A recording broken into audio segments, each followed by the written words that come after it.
మనస్సు శక్తివంతమైన వాడికి వెంకటాచలం వెళ్ళి 15 ఏళ్ళైనా తన ఒంటికి 98 సంవత్సరాల వయస్సు వచ్చేసినా ఆయనకి బెంగ ఉండదు. 98 ఏళ్ల వయస్సులో కూడా ఆయన మడత కుర్చీలో పడుకుని కళ్ళు మూసుకుని మానసికంగా వెళ్ళిపోగలడు. అందుకే కిష్కింధకాండ చివరిలో రామాయణంలో ఒక అద్భుతమైన ప్రతిపాదన చేస్తారు వాల్మీకి మహర్షి. ఆయన అంటారు, సవేగవాన్వేగ సమాహితాత్మ హరిప్రవీర పరవీరహంత మనస్సమాధాయ మహానుభావో జగామలంకాం మనసా మనస్వీ అంట. అద్భుతమైన శ్లోకం. సుందరకాండకంతటికీ కూడా అదే పునాది, ఆ శ్లోకమే పునాది. అందులో ఆయన ప్రారంభం చేస్తూనే హనుమ లంకాపట్టణాన్ని శరీరంతో చేరలేదు, ఇంకా 100 యోజనముల దూరం వెళ్ళలేదు సముద్రాన్ని దాటి. కానీ జగామలంకాం మనసా మనస్వి, మనసుతో మాత్రం వెళ్ళిపోయారు లంకాపట్టణానికి. కిందనున్న వాళ్ళు కొన్ని కోట్ల వానరములు ఉన్నాయి, ఇవేం చూస్తున్నాయి, అయ్య బాబో ఇంత పెద్ద సముద్రం ఉంది కదా ఎలా వెడతాడంటున్నాయి. వీళ్ళెవరు వెళ్ళేవాళ్ళు గారు, చూసేవాళ్ళు బెంగెట్టుకుంటున్నారు ఎలా వెడతాడని. వెళ్ళవలసిన వాడు చేరిపోయాడు మనస్సుతోటి. అంటే ముందు మనసుకు ఆ బలం ఉంటే తప్ప శరీరం వెళ్ళదు. మనస్సుకి ఆ బలం ఉండాలి. మనస్సు కాని బలహీనమైపోయిందనుకోండి, ఉత్తర క్షణం వచ్చేటటువంటి పెద్ద ప్రమాదం ఏమిటో తెలుసా అండి? ఆలోచన స్రవంతిని ఎప్పుడూ కూడా మీ శక్తి జ్ఞాపకం వచ్చేటట్టుగా మిమ్మల్ని నడవనివ్వదు. భయం పుట్టేసింది అనుకోండి, లోపల నుంచి ఏ కారణానికైనా భయం వచ్చేసింది అనుకోండి, ఇంకా ఎంతసేపు ఏ ఆలోచన వస్తుందో తెలుసా అండి? ఏమైనా అయిపోతే అదే తప్పించి అసలు ఏదీ చేయలేడు. ఆయన శుభ్రంగా ఉంటాడు, ఏమీ ఉండదు, ఆరోగ్యం చక్కగా ఉంటుంది. ఇక్కడి నుంచి హైదరాబాద్ వెళ్ళాలంటే ఇంకోళ్ళని తోడు అడుగుతాడు, ఎవరన్నా మీరు వస్తారా అంటాడు. ఎందుకంటే తోడు, హైదరాబాద్ మీరు వెళ్ళొచ్చుగా, మీకేమి ఇబ్బంది లేదు, షుగర్ లేదు, బీపీ లేదు, ఏమీ లేదు, ఎందుకు మీకు తోడు? ఎందుకైనా మంచిది, పెద్దవాడిని అయిపోయాను కదండి, ఒక్కడిని వెళ్ళడం ఎందుకంటే అంటే ఒక్కడిని వెళ్ళడం ఎందుకు, పెద్దవాడిని అయిపోయానంటే? ఆయన అనుమానం ఏమిటంటే తాను చీకట్లో బెర్త మీద పడుకుని ఉండగా పక్క వాళ్ళు ఎవరికి తనకి తెలియనప్పుడు తనకి ఏ స్పృహ తప్పిపోవడమో శోష చేయడమో జరిగితే తన పేరు తాను చెప్పుకోలేకపోతే ఎలా తనని గుర్తుపడతారు? తనేనా అయిపోతాడేమో, తను ఎక్కడో దింపేస్తారేమో, తన పెట్టి ఎత్తుకుపోతారేమో, అన్నీ ఇంకా వికృతమైన ఆలోచనలే, సరి అయిన ఆలోచనలు రావు. ఈ ఆలోచన ఏం చేస్తుందో తెలుసా అండి? హైదరాబాదు చక్కగా పెళ్లి కొడుకులా వెళ్ళిపోగలిగినటువంటి శక్తి ఉన్నవాడు ఎవడూ దొరకలేదని వెళ్ళడం మానేస్తాడు. ఇప్పుడు శరీరంలో బలం లేక వెళ్ళలేదా, మనసుకి జవం లేక వెళ్ళలేదా? దేనికి వెళ్ళలేదు? శరీరానికి బలం లేక వెళ్ళకపోవడం కాదు, మనసుకి బలం లేక వెళ్ళలేదు. ఇంకొక ఆయన ఉంటాడు, ఏమయ్యా ఈ వయసులో ఎందుకయ్యా నీకు గుడికి రోజు ప్రదక్షిణానికి పడిపోతావేమో అన్నారనుకోండి, ఆయన అంటాడు, గుడికి ప్రదక్షిణం చేయకుండా ఉండిపోతాను ఏమిటండి, ఉంటానా? అప్పుడు ఉండనుగా. మరి ఈ శరీరంతో ఉన్నంతకాలం చేయవలసిందే ఉంది, గుళ్ళోకి వెళ్ళడమేగా. మరి ఆ గుళ్ళోకి వెళ్ళడం మానేసి ఇంక నేను ఈ శరీరాన్ని చూసుకుంటే ఈ తెప్ప ఇవ్వడం వల్ల వచ్చిన ఉపయోగం ఏమిటి? ఏటికి వరదొస్తోంది, నీ దగ్గర ఒక పడవ ఉంది, ఈ పడవలో ఏరు దాటేసేయి, ఏరు దాటేస్తే ఆవలి ఒడ్డుకు వెళ్ళిపోతావు. ఇక వెళ్ళిపోయావా, నిన్నేం చేయలేదు, ఎందుకంటే అవతల చాలా ఎత్తు, ఇక నిన్ను వరద ఏం చేయదు, కాబట్టి తొందరగా దాటు, ఏరు వరద వస్తే ఇంక దాటలేవు అన్నారు. ఒక ఆయన గబగబా తన పడవ తీసుకుని ఏరు దాటేశాడు. ఇంకొక ఆయన పడవ వంక చూసుకుని, ఇంత చక్కటి పడవ, ఇంత బాగా రంగులు వేయించాను, ఇంత కష్టపడి చేయించాను, ఇప్పుడు ఇటువంటి పడవలో నేను ఎడుతూ ఉంటే ఏమో ఆయన చెప్పాడు కానీ గంట వరకు రాదని, తీరా నేను బయలుదేరగానే వరద వచ్చేస్తే ఈ పడవ తట్టుకోలేకపోతే, ఈ పడవ గభాలన తిరగబడిపోతే, నేను ఆ పడవలో ఉండిపోతే, బయటికి రాలేకపోతే, ఈలోగా కొట్టుకుపోతే, పోనీ అన్నాడు కానీ అంత కొట్టుకుపోతామా, యువతల ఒడ్డు నుండి ఒడ్డునేగా ఉన్నాను అని పడవ ఎక్కకుండా పడవను దాచుకుని ఒడ్డుని నించున్నాడు. గంట అయిపోయింది, వరద వచ్చేసింది, పడవ పోయింది, తాను పోయాడు. ఏమిటి ఉపయోగం? పడవని ఉపయోగించుకున్నవాడెవరో వాడు ఏరు దాటుతాడు తప్ప, పడవని చూసుకుని మురిసిపోయి అయ్యి బాబోయ్ ఈ పడవ ఎక్కడ ఏమైపోతుందో, ఈ పడవ తట్టుకుంటుందో తట్టుకోదో అని పడవని దాచుకుందాం అనుకున్నవాడు పడవతో పాటే పోతాడు. తప్ప పడవ తనకు ఉపయోగపడదు. పరమేశ్వరుడు ఈ శరీరాన్ని ఎందుకు ఇచ్చాడంటే దీన్ని తెప్పని చేసుకుని దాటు సంసార సముద్రాన్ని. దాటేటప్పుడు నీవు ఒక గొప్ప ప్రయోజనం కావాలి అంటే ఖచ్చితంగా కష్టపడవలసి ఉంటుంది. నేను ఒక ఉపన్యాసం చెప్పాలి అని అనుకుంటే, ఒక గంట సేపు మాట్లాడాలి అని నేను అనుకుంటే, ఒక గంట సేపు నేను ఇలా స్థిమితంగా కూర్చోవలసి ఉంటుంది. ఒక గంట సేపు నేను దేని గురించి మాట్లాడుతున్నానో దాని మీదే దృష్టి పెట్టవలసి ఉంటుంది. నా ఎదురుగుండా వీడియోగ్రాఫర్లు తిరుగుతున్నా, ఫోటోగ్రాఫర్లు తిరుగుతున్నా, వాళ్ళ పని వాళ్ళు చేస్తున్నా, అది నా దృష్టికి భంగపాటైనా, అది నా దృష్టి కేంద్రీకరణని పాడు చేస్తుందని నాకు తెలిసినా నేను చూసి కూడా దాన్ని చూడకుండా ఉండాలి. నేను దాని మీద దృష్టి పెట్టాననుకోండి, వెంటనే నేను ఏం మాట్లాడుతున్నానో పోతుంది. కాబట్టి దానికి నేను సిద్ధపడగలిగితే నేను గంట సేపు ప్రసంగం చేయగలను, లేకపోతే నేను ప్రసంగం చేయలేను. ఆ కష్టం నేను భరించవలసి ఉంటుంది. నువ్వు ఈశ్వరుణ్ణి చేరడం అనేటటువంటి గొప్ప ప్రయోజనాన్ని పొందాలన్నా, అథవా ఉత్తమ లోకాల్ని చేరుకోవాలన్నా, లేదా కనీసం మళ్ళీ మనుష్య ఉపాధిలోకి రావాలన్నా నువ్వు దీంతో కొంత కష్టం చేయవలసి ఉంటుంది. దీనితో నువ్వు ఒక ప్రసంగానికి వెళ్ళి కూర్చుని వినలేదు, ఎలా నీకు వస్తుంది శాస్త్రం? ఎక్కడి నుంచి వస్తుంది నీకు తెలియమంటే విషయం తెలియదు. నువ్వు పుస్తకం చదవవు, పుస్తకం ఇంట్లో ఉంది, పెద్దలు చదివించారు, చదువుకోగలవు. పుస్తకం తెచ్చుకోవు, పుస్తకం చదవవు, చదువుకుని అర్థం చేసుకునే ప్రయత్నం చెయ్యవు. మరి ఈ శరీరంతో నువ్వు ఎలా తరిస్తావు? ఎందుకంటే దాన్ని చదవడం, ఇప్పుడు ఆ భగవద్గీత అంతా చదవకపోతే వచ్చిన నష్టం ఏమిటండి? రోజు చక్కగా టీవీ చూస్తాను, చూడు, అదిగో ఆ పడవని పట్టుకుని చూసుకుని మురిసిపోతూ గడిపేసి పడవ తాను కొట్టుకుపోయిన వాడు ఎలా ఉంటాడో అలాగే కొట్టుకుపోతాడు. ఈ తెప్పని ఎవరు వాడుకుంటాడో వాడు మాత్రమే ఏరు దాటుతాడు. ఆ ఏరు దాటడం అనేటటువంటి ప్రక్రియ యందు మనసు చాలా చాలా ప్రధానమైన పాత్ర పోషిస్తుంది. ఆ మనసు కాని దౌర్బల్యమునకు లోనైపోయిందనుకోండి, అది ప్రతి చిన్నదానికి కదిలిపోయి భయపడిపోయిందనుకోండి, శరీరమునందు ఉండవలసినటువంటి బలమంతా ఉన్నా నిరర్ధకమే. ఎందుకో తెలుసా అండి? శోకమునకు కొన్ని లక్షణాలు ఉంటాయి. శ్రీరామాయణంలో లక్ష్మణస్వామి చెప్తారు రామచంద్రమూర్తితో, శోకో నాశయితే ధైర్యం, శోకో నాశయితే ధృతం, శోకో నాశయితే సర్వం, నాస్తి శోక సమోరిపు. ప్రపంచంలో శోకమును మించిన శత్రువు లేడు. ఎందుచేతనంటే శత్రువు ఏం చేస్తుంటాడంటే ఎప్పుడూ వీడిని ఎలా పాడు చేద్దామని చూస్తాడు. శోకం ఏం చేస్తుందంటే ఎవరు శోకమును పొందారో వాణ్ణే పాడి చేసేస్తుంది. శోకమునకు వాడే శత్రువు. ఎవడు శోకమును పొందాడో వాడిని పాడు చేస్తుంది. నిప్పు తీసుకొచ్చి నేను జేబులో వేసుకున్నాను అనుకోండి, అయ్యో వాళ్ళు ఎవ్వరూ నిప్పట్టుకోలేదు, పాపం ఈయన ఒక్కడే జేబులో వేసుకున్నాడు అని, జేబులో వేసుకోలేదు నన్ను వీడొక్కడే జేబులో వేసుకుని గౌరవించాడని నన్ను గౌరవించి ఊరుకుని మిమ్మల్ని కాలుస్తుందా? జేబులో వేసుకుని నన్ను కాలుస్తుందా? నన్ను కాలుస్తుంది. అలా శోకము ఎవరి యందు ఉత్పన్నమైందో వాళ్ళనే పాడు చేసేస్తుంది శత్రువై. ఆ శోకము మొట్టమొదట చేసే పని ఏమిటి అంటే శోకో నాశయతే ధైర్యం. శోకము వలన ధైర్యం పోతుంది.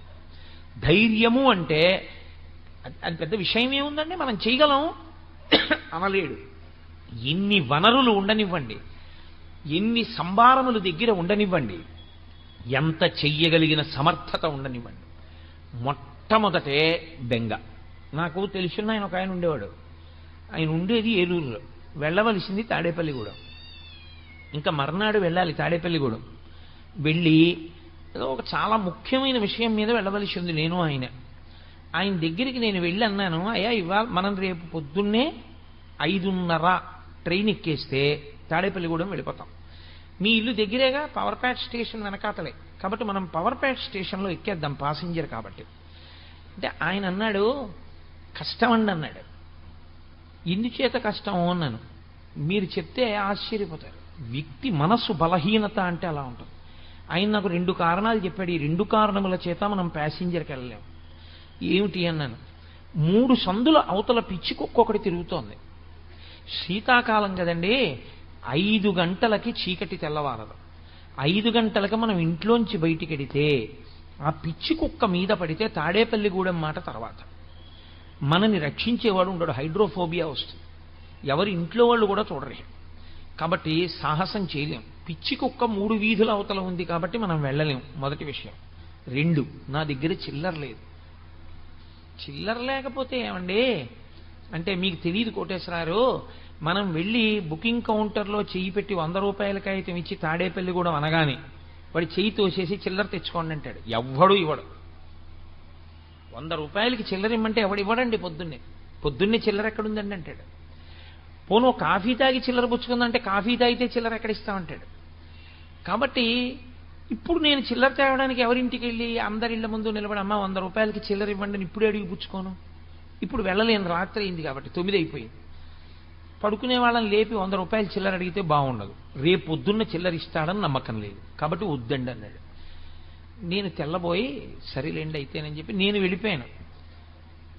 నేను నా కార్యంలో సఫలీకృతుడైపోయాను. నేను పొందవలసిన ఫలితాన్ని పొందేశాను.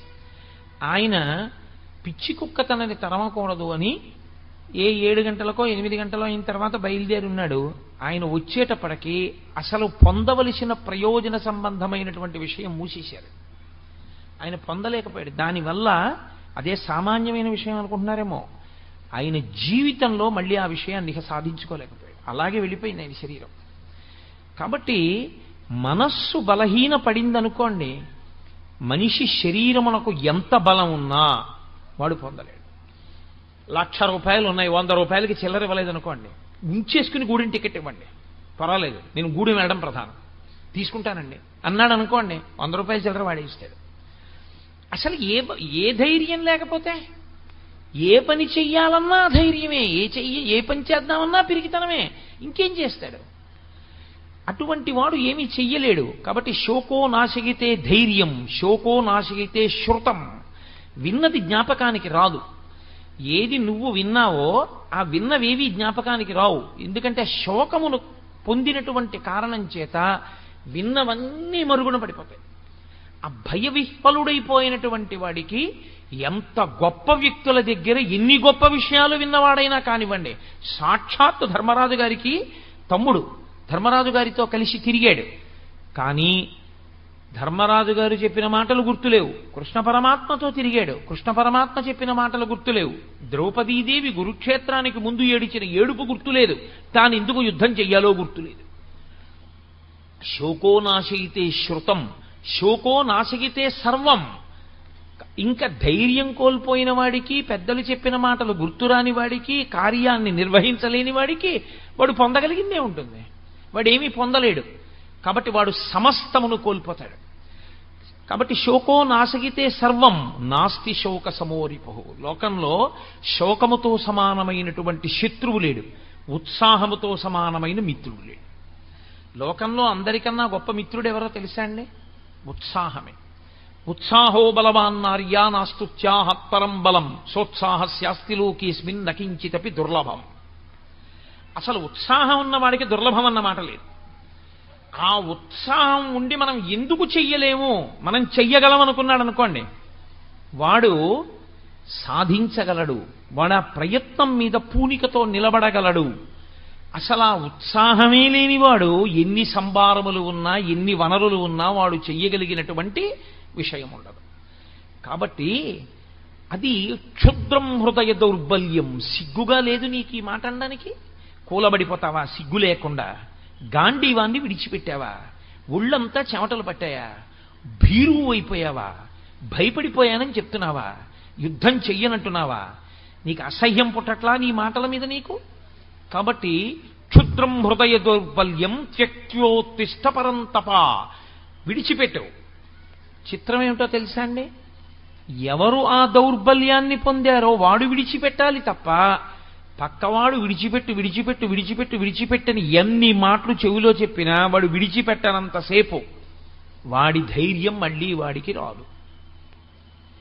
ఇప్పుడు అర్జునుడికి మళ్ళీ ధైర్యం కలగడం అన్నది ఎక్కడుందంటే ఆ మోహం పోవాలి. ఆ మోహం పోయి మళ్ళీ తాను ఏది స్మృతిని పొందాలో అది స్మృతిలోకి వస్తే, తన కర్తవ్యం ఏదో తనకి గుర్తొస్తే, తన ధర్మం ఏదో తనకి జ్ఞాపకానికి వస్తే, తాను చెయ్యవలసిన పని చెయ్యడానికి తాను ఉద్యుక్తుడైతే తాను చేసేయగలడంతే. కాబట్టి నువ్వు ఉత్తర క్షణం ఆ క్షుద్రమైనటువంటి హృదయ దౌర్బల్యాన్ని విడిచిపెట్టేసి ఉత్తిష్ట లేచి అర్జున ప్రారంభించు యుద్ధాన్ని. ఉత్తిష్ట అన్న మాటకు అర్థం ఇక్కడ కేవలం శరీరంతో లేవడం కాదు. ఉత్తిష్ట అన్న మాటకు అర్థం పూర్వం ఎలా నిలబడ్డావో అలా నిలబడు.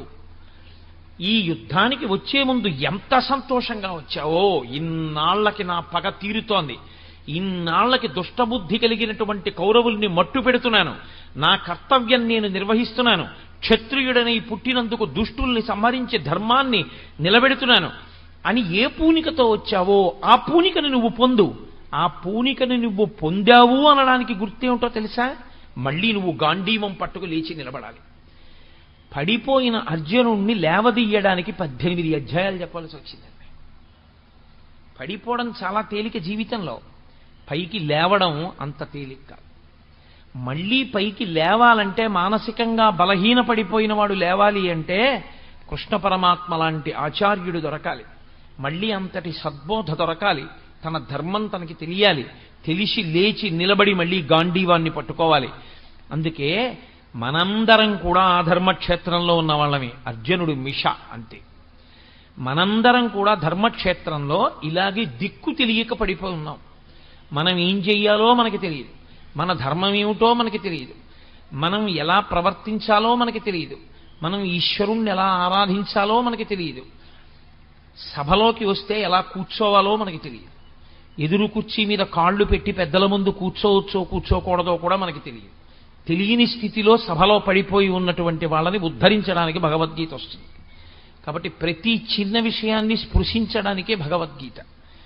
నీ ధర్మాన్ని నువ్వు తెలుసుకోగలిగితే, నీ ధర్మమునందు నువ్వు నిలబడగలిగితే అదే నీ కర్తవ్యం. నేను ఈ సభకు వచ్చినప్పుడు మా ఆఫీస్ నుంచి వచ్చినట్టు ప్యాంటు చొక్కాతో రావచ్చు. ప్యాంటు చొక్కాతో వచ్చి కూర్చున్నా నేను భగవద్గీత చెప్పగలను. కానీ నేను ఎందుకు రాలేదు? నాకో ధర్మం ఉంది, నాకో కర్తవ్యం ఉంది. నేను ఇక్కడ భగవద్గీత మాట్లాడేటప్పుడు నేను ఒక వైదికమైన దుస్తులతో రావాలి. ఒక గోరు చుట్టు కోసే డాక్టరు ప్యాంటు చొక్కా వేసుకుని బూట్లు వేసుకున్న గోరు చుట్టు కొయ్యగలడు. కానీ ఆకుపచ్చటి సూటు వేసుకొచ్చిన ప్యాంటు చొక్కా బయట వదిలేసి పర్సు, సెల్ ఫోను, వాచి, ఉంగరాలు కూడా తీసేసి కాంపౌండర్కి ఇచ్చేసి ఆపరేషన్ థియేటర్లోకి ఎందుకు వెళ్తున్నాడు? కర్తవ్యతా నిష్ఠ, ఒక మర్యాద. సన్యసించిన వ్యక్తి నేను సర్వసంగ పరిత్యాగిని అని కాషాయం ఎందుకు కట్టుకుంటున్నాడు? ఇంకా తాను పట్టుకోవలసింది ఏమీ లేదు అని గుర్తు. నేను అన్నీ విడిచిపెట్టేశానని గుర్తు ఏమిటంటే ఆయన పట్టుకున్న కాషాయం. ఒక్కొక్కటి ఒక్కొక్క దాన్ని సంకేతిస్తుంది. నువ్వు దేని కొరకు వచ్చావో దాని కొరకు నీ కర్తవ్యాన్ని నిర్వహించడానికి కావలసిన ధర్మాన్ని నువ్వు పట్టుకోవాలి. అలా నువ్వు నిలబడగలగాలి, అలా నువ్వు కూర్చోగలగాలి, అలా నువ్వు ఎలా ప్రవర్తించాలో అలా ప్రవర్తించగలగాలి. యుద్ధభూమికి వచ్చినటువంటి వాడు భూతదయ గురించి మాట్లాడడానికా ఇన్ని తపస్సులు చేసి అస్త్రాల్ని పొందింది? ఇన్ని అస్త్రాలు పొందినవాడు ధర్మాన్ని నిలబెట్టవలసిన వాడా? క్షత్రియుడు సన్యాస ధర్మాన్ని, బ్రాహ్మణ ధర్మాన్ని స్వీకరించి భూతదయ అంటూ ఉపన్యాసాలు చెప్పి ఇంటికి వెళ్ళిపోవడానికే? అదే క్షత్రియుడు చేయవలసిన పని. ఎంత మోహానికి లోనైపోయావు! క్షుద్రం హృదయ దౌర్బల్యం. నీకక్కర్లేని ధర్మాన్ని నువ్వు పట్టుకున్నావు, దానివల్ల వచ్చింది నీకు ఈ దౌర్భాగ్యం అంతా, దానివల్ల వచ్చింది ఈ దౌర్బల్యం అంతా. నీ ధర్మాన్ని నువ్వు పట్టుకో. ఈ భూతదయ గురించి మాట్లాడవలసిన వాడు బ్రాహ్మణుడు, ఈ భూతదయ గురించి ఉపన్యాసాలు చెప్పవలసిన వాడు బ్రాహ్మణుడు, ఈ భూతదయని పాటించవలసిన వాడు బ్రాహ్మణుడు. లోకంలో ధర్మం నిలబడడానికి అధర్మాన్ని పట్టుకున్న వాణ్ణి సంహరించి ధర్మాన్ని నిలబెట్టవలసిన వాడు క్షత్రియుడు. నీ ధర్మం, నీ కర్తవ్యం అది. ఒక ధర్మాన్ని విడిచిపెట్టి ఇంకో ధర్మాన్ని పట్టుకోవడం వల్ల వచ్చినటువంటి మోహబుద్ధి చేత కింద పడిపోయావు. ఇప్పుడు నువ్వు పురుషుడవై, ఇంత గొప్పవాడవై నపుంసకుడవయ్యావు. నువ్వు స్త్రీవా పురుషుడివా? సమాజంలో ఎక్కడ ఉన్నా నువ్వు ప్రశ్నే. స్త్రీ సభలోకి వచ్చిందనుకోండి ఇబ్బంది లేదు, పురుషుడు సభలోకి వచ్చాడనుకోండి ఇబ్బంది లేదు. స్త్రీ ఇంట్లో ఉందనుకోండి ఇబ్బంది లేదు, పురుషుడు ఇంట్లో ఉన్నాడనుకోండి ఇబ్బంది లేదు. స్త్రీ రిజర్వేషన్ ఫామ్ పట్టుకుని రైల్వే కౌంటర్కి వెళ్ళింది అనుకోండి ఇబ్బంది లేదు, పురుషుడు రైల్వే రిజర్వేషన్ ఫామ్ పట్టుకుని రిజర్వేషన్ కౌంటర్కి వెళ్ళాడు అనుకోండి ఇబ్బంది లేదు. నపుంసకుడు రిజర్వేషన్ కౌంటర్ దగ్గర నుంచి ఎక్కడికి వెళ్ళినా ఇబ్బంది. ఎక్కడికి వెళ్ళినా ప్రశ్న, ఎక్కడికి వెళ్ళినా ఇబ్బంది. నపుంసకుడు. నువ్వు క్లీబహ అన్నాడు, నువ్వు క్లైబ్యం, నువ్వు నపుంసకుడు అయ్యావు. ఇవాళ నువ్వు మగవాడివి, పురుషుడివి, క్షత్రియుడివి. సిగ్గులేదు ఇలా మాట్లాడడానికి? ఒక ఆచార్యుడు, ఒక గురువు ధర్మమునందు మళ్ళీ శిష్యుణ్ణి నిలబెట్టడానికి మళ్ళీ పూనిక కల్పించడానికి గురువు మాట్లాడడం అంటే అలాగే ఉంటుంది. దాని అస్తమానం గడ్డం పట్టుకుబతి మాలరు గురువుగారు. గురువుగారు మాట్లాడవలసి వస్తే, అజ్ఞానంలోంచి పైకెత్తవలసి వస్తే, మూఢా జహీహి ధనాగమ తృష్ణ కురు సద్బుద్ధిం మనసి వితృష్ణ ఎల్లభసే నిజ కర్మోపాత్తం విత్తంతేన వినోదయ చిత్తం అన్నారు జగద్గురు శంకర భగవత్పాదులు. కాబట్టి జగద్గురువైనటువంటి కృష్ణ పరమాత్మ మాట్లాడుతున్నారు కురుక్షేత్రంలో, అర్జునుడి కొరకు కాదు. తర్వాతి కాలంలో, తర్వాతి యుగాలలో, తర్వాత దేశకాలముల యందు వచ్చేటటువంటి సమస్త మనుష్య జాతి ధర్మమునందు వైక్లభ్యమును పొందితే భగవద్గీతయే శరణ్యం. మళ్ళీ ధర్మమును ఊంచుకోవడానికి ఏ ఆశ్రమంలో ఉన్న వాళ్ళ ధర్మమైనా సరే వాళ్ళు పట్టుకోవాలి అంటే ఒక్కొక్క ఆశ్రమానికి ఒక్కొక్క ధర్మం ఉంటుంది. బ్రహ్మచారి ధర్మం బ్రహ్మచారిది, గృహస్థు ధర్మం గృహస్థుది, వానప్రస్థు ధర్మం వానప్రస్థుది, సన్యాసి ధర్మం సన్యాసిది. తప్ప సన్యాసి ధర్మాన్ని గృహస్థు పట్టుకోకూడదు, వానప్రస్థు ధర్మాన్ని బ్రహ్మచారి పట్టుకోకూడదు, బ్రహ్మచారి ధర్మాన్ని గృహస్థు పట్టుకోకూడదు. ఎవడి ధర్మాన్ని వాడు పట్టుకోవాలి. ఒకటి ధర్మాన్ని ఒకడు పట్టుకుంటే పాడైపోతాడు. బ్రహ్మచారి తలకాయ దూకోకూడదు, గృహస్థు తలకాయ దూకోవాలి. బ్రహ్మచారి తాంబూలం వేసుకోకూడదు, గృహస్థు తాంబూలం వేసుకోవచ్చు. గృహస్థు రేపటి కొరకు దాచుకోవచ్చు. సన్యాసికి ఈ పూట అన్నం దొరికితే మళ్ళీ సాయంకాలం అన్నం కోసం దాచుకోవడానికి వీల్లేదు సన్యాసి. గృహస్థు బయట వర్షం పడుతుంటే ఇంట్లో పొయ్యి మీద అన్నం వండుకోవచ్చు. సన్యాసి ఎట్టి పరిస్థితుల్లో అగ్నిహోత్రం మీద ఏది వండుకు తినకూడదు. అగ్నిని ముట్టుకోడు కాబట్టే చివరి శరీరాన్ని కూడా అగ్నిలో వ్రేల్చారు, భూమిలో పాతిపెట్టేస్తారు. ఎవరి ధర్మం వారిది. బట్ట మార్చుకున్నది ధర్మం కాదు, లోపల మనసు మార్చుకుని పట్టుకున్నది ధర్మం. లోపలి మార్పు రాకుండా పైకి తెచ్చుకున్నటువంటి మార్పులు డాంబికాలు, ఆడంబరాలు. ఇది తెగేసి చెప్పేస్తున్నాడు కృష్ణ పరమాత్మ. ఎవరు ఏది పట్టుకోవాలో అదే పట్టుకోవాలి. గృహస్థాశ్రమంలో ఉన్నవాడు కాషాయం కట్టుకోకూడదు. కాషాయం కట్టుకున్నా, కాషాయం వేసుకున్నా వాడు సర్వాన్ని పరిత్యజించేశాడని గుర్తు. అన్నీ విడిచిపెట్టేస్తే కాషాయం వేసుకోవాలి. విడిచిపెట్టకుండా కాషాయం వేసుకుని తిరగకూడదు. తెల్లటి బట్ట మాత్రమే కట్టుకోమని వేదంలో పటలపన్నం చెప్తోంది. గృహస్థుకి తెల్లటి వస్త్రం వినా కాషాయాన్ని ఇంట్లో తెచ్చిపెట్టుకునే అధికారం కూడా లేదు. ఒక్క సన్యాసికి మాత్రమే నిర్దేశింపబడిన రంగు కాషాయం. ధర్మం ధర్మమే, నేను చెప్తే ధర్మం కాదు, వేదం చెప్తే ధర్మం. వేదం ఏం చెప్పిందో అది ధర్మం. అది కాదని మీరు ప్రవర్తిస్తే మీరు వేదాన్ని తిరస్కరించిన వారు అవుతారు, ధర్మమునందు మీరు వైక్లభ్యమును పొందిన వారు అవుతారు. తప్పించి నాకు ఇది బాగుందండి నువ్వు చేయడానికి వీల్లేదు, నీకు ఏది వేదం చెప్పిందో అది మాత్రమే నువ్వు చేయవలసి ఉంటుంది. ఆ వేదం చెప్పిన దాన్ని ధైర్యంగా చెప్పిన వాడెవడో వాడే గురువు. గురువుకున్న ఒకే ఒక ఆస్తి ధైర్యం. తప్ప తానే భయపడిపోయిన వాడు ధర్మాన్ని చెప్పడానికి ఏం పనికొస్తాడు? కాబట్టి నిర్భయంగా చెప్పగలిగిన వాడే గురువు.